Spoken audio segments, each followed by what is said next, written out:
What's up, everybody, and welcome back to Fireside Giants. I'm your host, Anthony Rivardo, joined by my co-host, Alex Wilson. Today, we're going to be talking about the New York Giants and the significant amount of interest that they're expressing in a potential first or second round draft prospect, somebody that we've talked about quite a bit on this show, John Michael Schmitz, center out of Minnesota. The Giants are reportedly locked onto John Michael Schmitz, showing a lot of interest, had a private workout with Giants offensive line coach Bobby Johnson and, of course, the draft prospect himself, Michael Schmitz. They had a private workout, so the Giants clearly interested in him, but so are a few other teams. There's a lot of interest in this player. Now, a lot of draft sites and a lot of analysts are projecting him as a second-round pick, but because his market is heating up, there could be a lot of competition, and the Giants, while yes, he might be a second-round value player, they might be forced to take him in the first round if they really want to land this prospect. So we're going to go ahead and dive into this situation, discussing John Michael Schmitz, the Giants' interest in him, and what he could potentially bring to the team if they were to draft him in the first or second round of this year's draft. But before we do all of that, make sure to leave a like if you do enjoy this episode. Subscribe to the channel if you're new. Ring the bell so you don't miss an episode, and comment your thoughts on the topic down below. And if you're listening on Apple or Spotify, please leave us a 5-star review. Helps us out a lot. So without further ado, let's go ahead and dive into it. But Alex, before we do, how are you doing today, my friend? I'm doing fantastic, and I'd be doing even better if Daniel Jones had a really good offensive line, helping him execute schematics, passing the ball efficiently, and being productive in every category. You know, the offensive line, as we all have experienced over the last couple of years, has been dismal to say the least. Disappointing, depressing, any synonym of sadness you can conjure up. That is how we felt watching the offensive line completely get demoralized on most weekends. Now, of course, Evan Neal, hopefully taking a big step forward in his 2023 sophomore season. We're hoping for the best there, but it's easier said than done. He's been working on some new techniques. Hopefully it's a little bit more, flexible and able to, get out of his kickstand a little bit faster and, secure the edge against speed rushers out there. He had some trouble with faster guys last year, but I'll tell you this, he's talented enough, he's humble enough, and he's got the work ethic to improve tenfold. So this isn't a player that's not working hard to get better. It's not a player that had a bad season and is just enjoying the vacation. This is a player who's getting stronger, he's getting better, and he's young. And that's what you want to see. He's got the etiquette, he's got the, tangible and intangible traits to be a tremendous player. So I'm going to give him the benefit of the doubt because Andrew Thomas was the exact same way. And Evan Neal coming off, a season where the second half of the year, he was injured, guys. He had an MCL sprain that he never fully recovered from. So I want to throw that into the mix and say getting a fully healthy Evan Neal is going to produce a lot better results. But the interior of the offensive line, we've talked about it quite a few times, the center position being one that definitely doesn't have a lot of depth. We have J.C. Hassenauer. We could use a starter there, a long-term solution. John Michael Schmitz is certainly that, right? But the thing is, you're going to have to get him at 25. John Michael Schmitz is the best center in this draft class, bar none. He's one of the best interior offensive linemen in this draft class, and if you're going to want to get him, you're going to have to get him in the first round. So if the Giants are willing to spend a first-round pick on a center, this is the one you want to go with, right? NFL has his prospect rate at 6.41 to make, to give you some context. That means he will become a good starter within 2 years. The Giants could use a good starter at center within the next year, 2 years, and have a long-term solution there where they don't have to worry that pairs up perfectly with Daniel Jones. Having a good center is a really important thing because centers are really essential to figuring out pre-snap what's going on, what's the blitz package looking like, that communication element. Having a good center makes that a lot easier, makes that a lot better, and we've had such a weird rotation there with John Feliciano and Nick Gates and anybody else filling in, Billy Price, that we really haven't had any legitimate consistency, and that hurts the communication across the board. Having a guy like John Michael Schmitz or any top center in this draft class, we talked about Weipler and a couple other guys, would be a tremendous benefit and addition for this Giants offensive line, and it would take care of one position that is a liability right now. So Anthony, when you're looking at John Michael Schmitz, how important do you think it is not only to get him? I guess you could say you could wait till the second round to get a really good option there too, but how important is upgrading that center position in general, just in terms of communication, the consistency that Daniel Jones will need, and just ultimately improving the offensive line as a whole so they can give Daniel Jones the best pocket possible?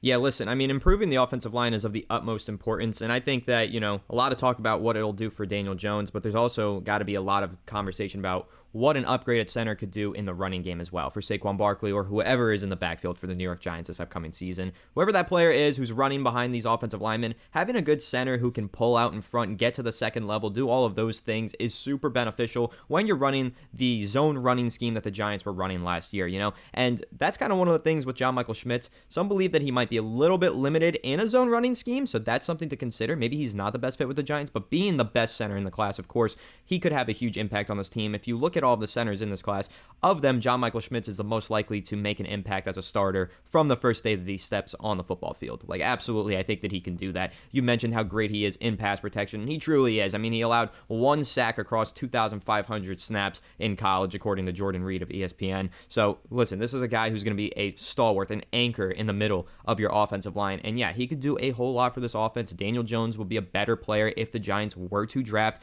John Michael Schmitz. But you kind of also mentioned, yes, he's the best center in the class. They might have to take him in the first round. Maybe they don't want to. We know that the Giants have expressed a lot of interest in the draft class's top wide receivers. They've met with guys like Jackson Smith and Jigba, Jordan Addison, Quentin Johnson, Zay Flowers, Jalen Hyatt. They've had a few of these guys in for their top 30 visits. They have also had John Michael Schmitz in for their top 30 visits, but it is worth noting that in the first round, the Giants do seem to be leaning towards the wide receiver spot. They might not want to go center in round 1. So let's talk about a couple of those other options real quickly. I will say Luke Weipler, that's somebody I talked about on the channel out of Ohio State. I like him. I think someone said that it might be pronounced Whippler. Either way, this kid out of Ohio State, he's also really good, but he is more of your day 2 prospect, and so is Joel Tippmann out of Wisconsin, I believe. Those two players, good players, projects though, and that's where John Michael Schmitz really separates himself, because yes, those guys can make an impact. They can start for your team in year 1, absolutely, but they're not going to be on the same level as John Michael Schmitz, or at least that's how most analysts, and myself included, project John Michael Schmitz to have his impact in his first year. He should step in and be a legitimate, competent starter for an offense, and that's what the Giants need right now. They don't necessarily need a project at center. They just paid Daniel Jones a bunch of money. They just got him Darren Waller. We know that they're going to add a playmaker in the first 3 rounds of this draft, and they already added guys like Paris Campbell, extended Darius Slayton. They've done a lot to give Daniel Jones really all of the pieces that he needs to at least be better than he was last year, except for on the offensive line.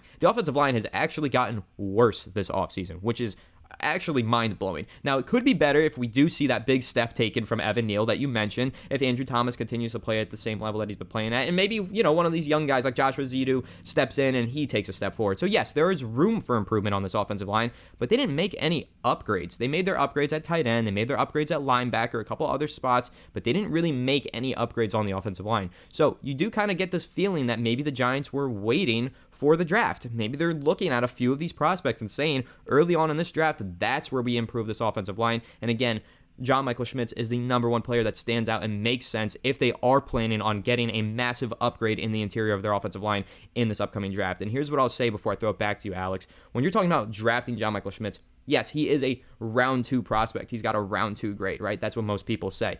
The Giants will not be able to get him with the 57th overall pick. I will tell you that right now, because the article that just came out today that indicated that the Giants are locked onto him, it's indicating that they're locked onto him for the 25th overall pick because there's other teams like the Seahawks who are picking at 20. They feel like they don't want to draft him at 20, but if he's there at 37, he is their pick. No doubt. That's what the report is saying. So he's going to be gone by 37 the latest. The Giants are not getting John Michael Schmitz with the 57th overall pick. There's other teams that are interested, including the Jets, including the Steelers and the Colts are both looking at John Michael Schmitz and planning to target him early in round 2 if he even makes it out of round 1. So, Alex, that's kind of what I want to lead into with this next question. Do you feel comfortable taking a center in round 1? I know that that's a position that's kind of very devalued in terms of draft stock, right? We usually don't see this happen. It's very rare that a center really goes in round 1. They have to be a very, very good player. Not a round 2 player, but they have to be a legitimate round 1. Like we were talking about Tyler Linderbaum last year as a top 10 talent who ends up going in the 20s because he's a center. So now we're talking about a top 30 talent who's going to go in the 20s because he's a center and there's not a lot of centers. So I think it's a little bit of an interesting situation here with John Michael Schmitz, but do you feel comfortable taking a center with the 25th overall pick in the draft? Well, I'll counter with another question after I answer that. And ultimately, I'm not a big proponent of taking centers in the first round. I don't think that the value is there. I don't think that it's traditionally a good move. I don't think that positional value suggests it's a good move. You find centers in the second, third round that are starters and long-term solutions, and I think that's ultimately what the Giants should do. My personal preference would be to go to get a Weipler with our second round pick, but I'll counter with this. What if the Giants don't have to draft John Michael Schmitz in the first round? What if they decide they want to trade up in the second round and they want to, put together, like, how much is your first round pick worth, right? Because if you could get John Michael Schmitz, 35, let's say you move from 57 to 35, and you still retain your first round pick and you walk away with Jordan Addison or Deonte Banks or one of those top guys that we've mentioned in the previous episodes. What if you walk away with one of those guys and John Michael Schmitz? How much is that worth to you? Because to me, I'd give up a fourth around maybe a third and a fifth or sixth. I don't know what the draft value chart looks like, but we'd have to look into that. But I'd give a couple middle to late round draft picks to move up in the second round to land John Michael Schmitz and a top guy in the first round and maybe one of the better receivers in the draft or better cornerbacks in the draft. I think positionally, you're locking in a starter at cornerback or receiver, and you're getting a long-term solution at center in exchange for what? Shots in the dark in the mid-rounds? Mid-round picks are mostly busts or depth pieces. They're not normally starters. You know what I mean? Late-round picks, most of them don't even make the roster at the end of the day. Most of them are gone after 3 years, the average lifespan of an NFL player. So I'd argue trade up in the second round, keep your first round pick, go for the two sure things, or the guys that are going to make an impact and be starters for a while, and then, trade away your shots in the dark for that. I think that's the counter question is, would you be willing to do that instead of just taking John Michael Schmitz in the first round and calling it a day? Honestly, no, I don't think I would be, which might surprise you because that I really like John Michael Schmitz and that I really like these receivers in the first round. So you'd probably assume, yeah, hell yeah, I would want to get both of those prospects. But no, honestly, because you mentioned it, we have to take a look at the draft value chart. I'm looking at it right now. If you're talking about getting to pick 35, that pick is worth 550 points on the draft value chart. For the New York Giants, who are sitting at 57, it's only worth 330 points. So you're talking about making up 220 total points. The Giants' third-round pick, their only third-round pick now that they traded the other one away to the Raiders for Darren Waller, is only worth 145 points. And their next closest pick is worth 44. So in the fourth round. So you're talking about giving up at least a third and probably a future pick, which is probably a fourth or a fifth round pick at least, and another fifth or sixth round pick in this year's draft. It's kind of a lot of capital. And again, teams are going to know who you're trading up for, and they're going to know that there's a few teams right behind them that also want this player. Counter. Go ahead and counter. I have another thought. How about you trade back in the first round and then get the best player on the board? That's something I can get behind. Yeah, I think that's a more realistic thing. Like, you trade back in the first round, and then you gather a third round pick, and then you have a lot more capital to work with, and you walk away with the best player on the board at, let's say, 32 or 33. You get the first pick in the second round, or honestly, you kind of want the first round pick, right? Because you get that extra fifth year. You want that fifth year option. So you don't want to trade out of the first round. You want to trade as far back as 32. So from 25 to 32, what does the draft value chart say there? Okay, how much value so it's going to be 31 this year because the Dolphins don't have their pick. Right. There's not 32 Idiots. first-round picks. But it's exactly. But from the Giants' 25th pick, which is worth 720 points, they would be going back to 31 with Kansas City, which is 600 points. So it's 120 points, which is equivalent to the 95th overall pick, which is actually owned by Kansas City. That's so interesting. So, yeah, in theory, the Chiefs could trade up those 7 spots, give up their 95th overall pick, which is worth 120 points, make up the complete difference, and that could get the deal done in theory. But I will say the Chiefs are not known for trading up. They are known for trading down. And actually, if you look at it, most of the teams behind the Giants, New Orleans, they like to trade up sometimes. Philadelphia likes to trade down. Buffalo usually likes to trade down. Kansas City likes to trade down. I don't really know if there's an opportunity for the Giants to trade down because I don't think any of these teams are going to be looking to trade up.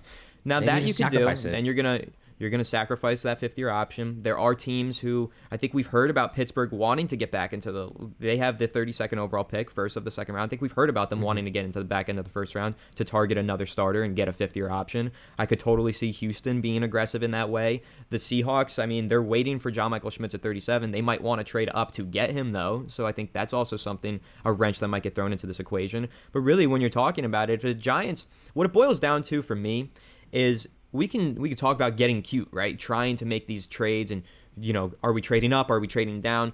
There's a way to do it and to land John Michael Schmitz through a trade up or a trade down. But you're getting very cute, and if the Giants are locked onto this player and they really want him, their hands are tied and they have to take him with the 25th overall pick. That's how I view the situation. Right. There's too much of a market for John Michael Schmitz. And this is something I've been talking about for several weeks now, Alex. The interior offensive line position is super thin in this class. Remember, we had a lot of fans in the comment section, a lot of viewers saying, oh, the Giants should just wait till round 2. They can land their center then. And I kept saying, I think a few of these guards who are second or third round talents are going to go in the back end of this first round because there just aren't very many of them. Teams are going to be willing to reach on these players to draft for need because there just are not many interior offensive linemen in this class. And so that's where I think I'm at with this John Michael Schmitz conversation. If the Giants are truly locked into him and they really think that he's going to be a long-term starter and that's who they want, like a can't-miss player, they're going to have to take him with the 25th overall pick, and they're going to have to live with that. Yeah. I mean, unless they can find someone to trade back a couple spots, but you might be right in the sense that, look, if you have a guy on your board that you consider as close to a guaranteed above average starter as you can get, it's normally a good thing to draft them earlier. You know what I mean? Like if you're like, this guy's going to be an immediate starter and going to be quality for a long time, you take the chance there, because the draft is a crapshoot. We all know that. How many players have not panned out? How many players that you didn't expect to pan out?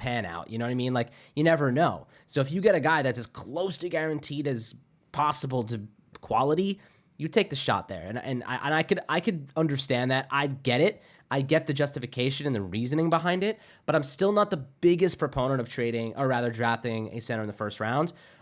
If they did wait until the second round and go for a Weipler, there's a couple of quality guys there. Tittman's another one.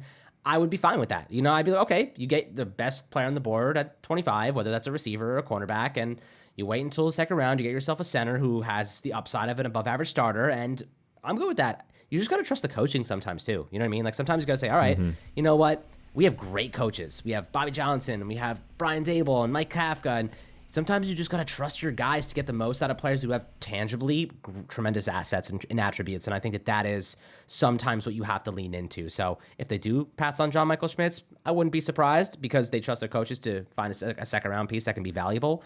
But if they go after him, it's because he can make an impact immediately, and they want to protect Daniel Jones. And I'll say this, though, is the last point that I'm going to make. We were talking about trading back into the second round for that 4-year difference, the 4-year difference in comparison to the 5th-year option. You lose that 5th-year option in the first round. Does it matter that much? Because look at Daniel Jones's contract. Maybe you're drafting a guy to fit that 4-year window you have with DJ on that new contract. You know what I mean? Like, and then you kind of reset. And again, like, draft picks are crapshoots. Like, yes, the 5th round option's great, but a lot of first round picks don't even have their 5th-year option picked up. So, like, you look at it in that perspective, you go with the guy who's going to help Daniel Jones now over the next 4 years while his contract is in play and prevalent, and you just go with that mindset instead of thinking 5 years down the line. We're trying to win in this year. We're trying to win the year after that. But in this 4-year sample size that we're talking about right now, we could be a Super Bowl caliber team in that time frame. So that 5th-year option is meaningless until 5 years from now. So that's kind of the perspective I would throw into the mix. Yeah, and I'll throw my perspective in just one more time. I want to answer the question that I asked you. Would I be willing to take a center with the 25th overall pick?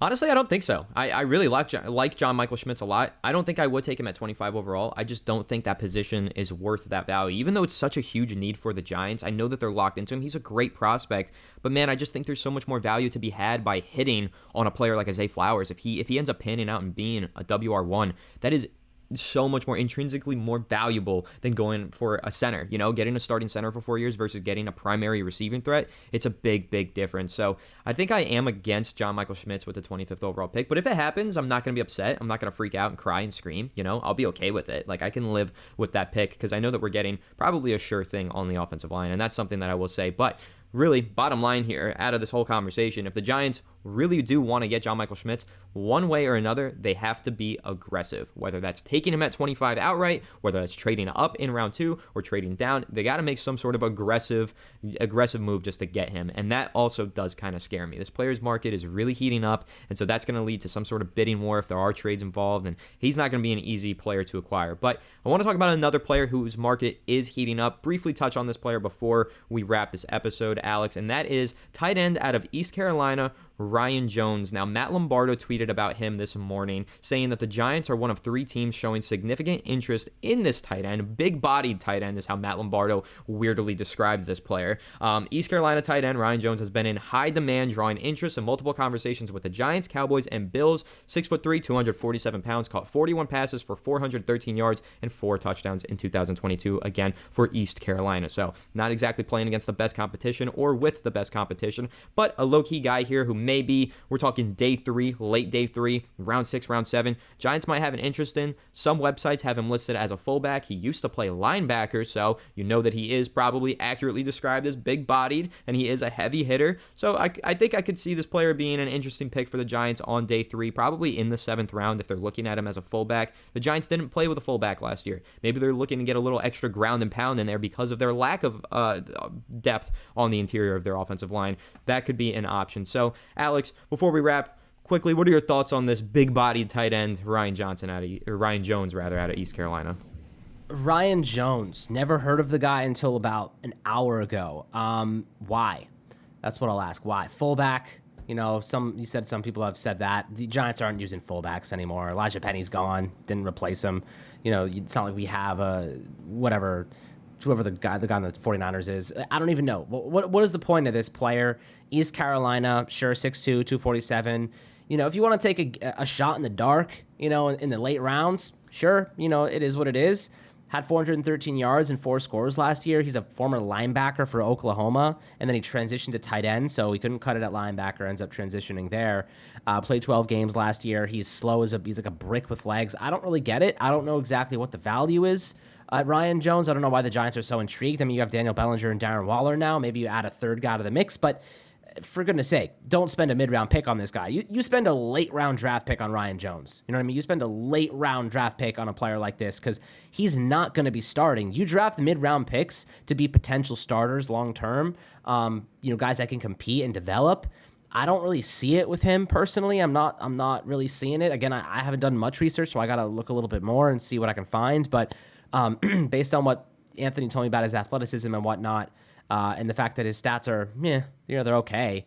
I'm not really seeing the big excitement around this player. So I guess we'll see what develops here. I mean, it could just be smoke and mirrors. I mean, a couple other teams are interested. I don't know what they're seeing in him. Maybe he's gotten a lot better this offseason. Who knows? There could be a ton of different things that happen. But if you guys do know about Ryan Jones, or if you went to school at East Carolina or for some reason watched their football team, let us know in the comments if you know anything about him, because I haven't heard about this player, but from the baseline view, I don't know what the excitement is or why they'd be interested in him, but maybe you know more than me, so always happy to hear perspectives there.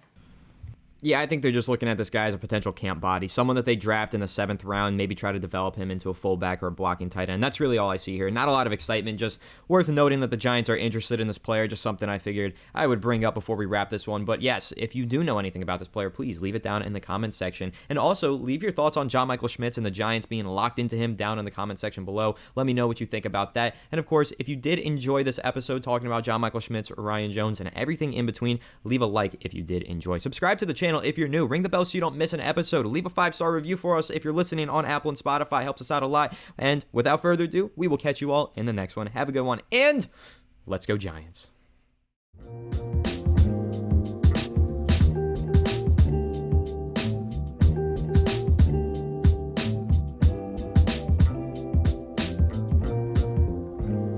TVSO.